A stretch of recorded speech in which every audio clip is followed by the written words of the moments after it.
Hello my dear friend, कैसे हो आप सब। आई होप आप लोग बहुत अच्छे होंगे। बेटा आज हम इस वीडियो में क्लास 11th के फिजिक्स का एनसीईआरटी सॉल्यूशन सॉल्व करने जा रहे हैं, जो कि mechanical property of solid chapter का 9.2 क्वेश्चन नंबर है। ठीक है बेटा, ये एक्चुअली थ्योरी क्वेश्चन है बेटा, थ्योरेटिकल, और कोई न्यूमेरिकल तो है नहीं। बस इसके 3 क्वेश्चंस आपको दे रखे गए, इसको क्या करेंगे, इसके थ्योरी को समझते हैं और इसका आंसर देंगे। ठीक है, तो कह रहा है कि द एंगल ऑफ कांटेक्ट, क्या कह रहा है, angle of contact of mercury with the glass is obtuse. कभी आप देखोगे तो ग्लास में अगर मर्करी रखा है तो आप देखो उस ऑब्ट्यूज बनेगा, यानी उभरा हुआ रहेगा, तो जो एंगल होगा 90 से ऊपर भाग जाएगा। While that of water with the glass is acute. Okay, तो ये पहला क्वेश्चन है, इसका आंसर यहाँ है। तो आप ये जानते हो कि the cohesive force between mercury molecule is greater than the adhesive force. जो कोहेसिव यानी सेम टाइप ऑफ या सेम मॉलिक्यूल्स के बीच में, सेम टाइप ऑफ मॉलिक्यूल्स के बीच में लगने वाले, जैसे वाटर और वाटर के बीच में जो लगने वाला जो फोर्स ऑफ अट्रैक्शन होता है उसको हम कोहेसिव बोलेंगे। जो डिफरेंट टाइप ऑफ मॉलिक्यूल्स यानी वाटर और ग्लास के बीच में, वाटर पार्टिकल और ग्लास वाले पार्टिकल के बीच में जो फोर्स ऑफ अट्रैक्शन होता है उसको हम क्या कहेंगे, एडहेसिव। ठीक है, तो क्या कह रहा है, cohesive force between the mercury molecule is greater than adhesive, यानी कोहेसिव जो है बेटा ये एडहेसिव से क्या है, ज़्यादा है।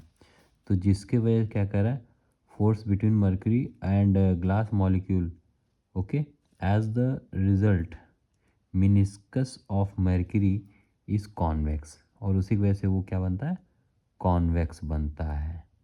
Okay, hence glass is obtuse, तो hence glass of is obtuse, तो जो ग्लास पे जो बनेगा ऑब्ट्यूज बनेगा। On other hand adhesive force of, जो दूसरी तरफ क्या बोला है, एडहेसिव फोर्स ऑफ जो between, adhesive force between water and glass के बीच में क्या होता है, अगर वाटर और ग्लास को लेंगे तो उन दोनों के बीच में जो एडहेसिव फोर्स है वो क्या होता है, is greater than the cohesive.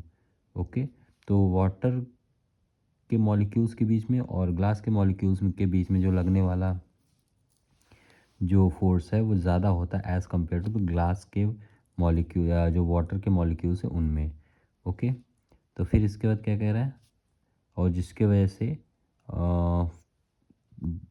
So meniscus of water is concave, hence angle of contact is acute. Okay बेटा, यानी इसीलिए, क्योंकि एडहेसिव फोर्स मर्करी और ग्लास के केस में आप ये देख रहे हो कि मर्करी और ग्लास के केस में आपको यहाँ जो कोहेसिव फोर्स है वो ज़्यादा है और एडहेसिव फोर्स कम है, और यहाँ जबकि वाटर और ग्लास के बीच में क्या होता है, जो अपना एडहेसिव फोर्स क्या है, ज़्यादा है और कोहेसिव फोर्स कम है। इसके वजह से ये सब चीज़ें हो रही हैं। ठीक है, तो आगे अब दूसरा क्वेश्चन ये कह रहा है कि वाटर ऑन क्लीन ग्लास, कभी भी वाटर जो है clean glass surface tends to spread, यानी फैलने की सोचता है, out of out while mercury on the same surface tends to form a drop. Okay, put differently water wets और water wets glass while mercury does not. ये बहुत conceptual चीज़ें हैं बेटा, यानी आपको ये देखना है कि जो वाटर होता है वो कभी क्लीन ग्लास पे देखोगे फैल जाएगा, लेकिन मर्करी जो होता है एक ड्रॉप को फॉर्म करेगा। और दूसरी चीज़ ये कह रहा है कि वाटर किसी भी जैसे ग्लास को भिगा देता है लेकिन मर्करी नहीं भिगा सकता, ऐसा क्यों। तो आप यहाँ आंसर में देखोगे the adhesive force between water and glass molecule is greater. Okay, water और ग्लास के बीच की बात होगी तो एडहेसिव फोर्स वहाँ क्या होगा, ज़्यादा होगा then the cohesive force between the water molecule. So water tends to spread, इसीलिए वहाँ वाटर क्या करना चाहता है, फैलना चाहता है। On the other hand cohesive force of cohesive force between the mercury molecule is greater than the adhesive force between mercury। तो इसके वजह से जो देखेंगे हम, सो mercury tends to form। Okay, जो ये आपको दिखाई दे रहा है कि एडहेसिव कोहेसिव, यही इन सब के बीच का कॉन्सेप्ट है। इसको अगर आप समझ गए तो आपको ऐसे क्वेश्चन सॉल्व करने में आसान होगा और आपका कॉन्सेप्ट भी क्लियर होगा। ओके, तो आप ये देखोगे surface tension of a liquid is independent. जो सरफेस टेंशन आपको पता ही है कि वो एक सरफेस को फॉर्म करेगा लिक्विड वाला। तो liquid is independent on the area of the surface. वो कभी भी एरिया ऑफ द सरफेस पे डिपेंड नहीं करता। ओके, वो किस पे डिपेंड करेगा? आप जानते हो नेचर ऑफ द लिक्विड पे करता है। तो इसका हमको रीज़न देना वाई। तो surface tension is defined as the force acting per unit length, okay, of line.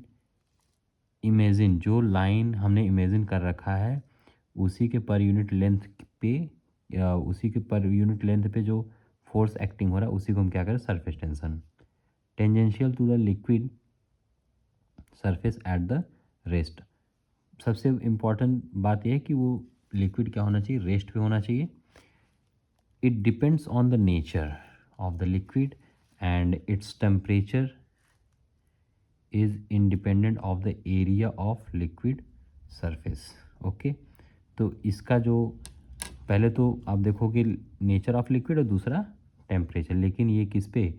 Area of liquid पे डिपेंड नहीं करता। ओके, वीडियो अगर अच्छा लगा तो आप इसको लाइक कर दीजिएगा, और अगर आप फर्स्ट टाइम आए हो इस चैनल पर सब्सक्राइब कर दीजिएगा। और बेटा इससे रिलेवेंट जितने भी आपको क्वेश्चंस होंगे प्रीवियस, वो और अपकमिंग क्वेश्चन, उन सभी का लिंक और पूरी प्लेलिस्ट का लिंक आपको डिस्क्रिप्शन में मिल जाएगा। आप वहाँ से जा कर के देख करके अपने डाउट्स को क्लियर कर सकते हो।